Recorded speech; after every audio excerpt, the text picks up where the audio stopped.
Assalamu alaikum, Ghamidi Sahab. Ghamidi Sahab, I wanted to ask you that we have read from the Quran the ways to give the talaq according to the Quran. I want to know what is the status of the way talaq is right now given in Pakistan, because the girl comes back to her family's house and she doesn't stay with her parents. So what is her status? And then there are 3 notices from the Union Council. So what happens to these type of talaqs which are right now are in Pakistan? Thank you. ہمارے ملک میں ایک قانون بنا دیا گیا ہے، اور جب کسی ملک پہ ایک قانون بنا دیا جائے تو پھر اسی کی پیروی کرنی چاہیے۔ اس قانون کی پیروی نہ کرنے کے نتیجے میں جھگڑے پیدا ہوتے ہیں اور پے در پے مسائل پیدا ہوتے چلے جاتے ہیں۔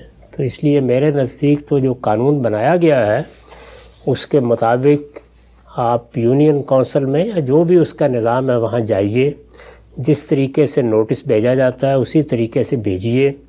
وہ پھر ایک موقع دیتے ہیں جس میں مصالحت کی کوشش کی جاتی ہے، وہ خود اللہ کے بتائے ہوئے طریقے کے مطابق ہے، اور جب آپ اس طریقے سے قانون کے تقاضے پورے کر کے طلاق دیں گے تو جھگڑے نہیں پیدا ہوں گے۔ اس میں کچھ خامیاں بھی ہیں قانون میں، لیکن اس سے کوئی فرق نہیں پڑتا۔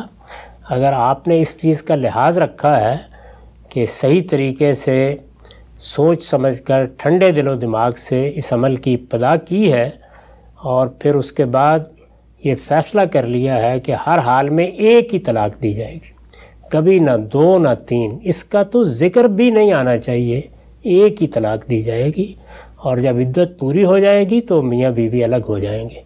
تو اسی طریقے کو ہاتھ میں پکڑ کر قانون کے مطابق جو تقاضے ہیں وہ پروسیجرل لا ہے، یعنی آپ نے نوٹس کیسے دینا ہے، صلح صفائی کی گفتگو کیسے کرنی ہے، اس کی پیروی کریں۔ میرے نزدیک یہی صحیح طریقہ ہے۔ ٹھیک ہے سر، بہت شکریہ۔ اس حوالے سے جو بھی غامدی صاحب کی ڈیٹیلڈ ڈسکشنز ہیں وہ بھی آپ کو ایز غامدی ایپ میں مل جائیں گی، اگر آپ چاہیں تو اس کو سرچ کر سکتے ہیں۔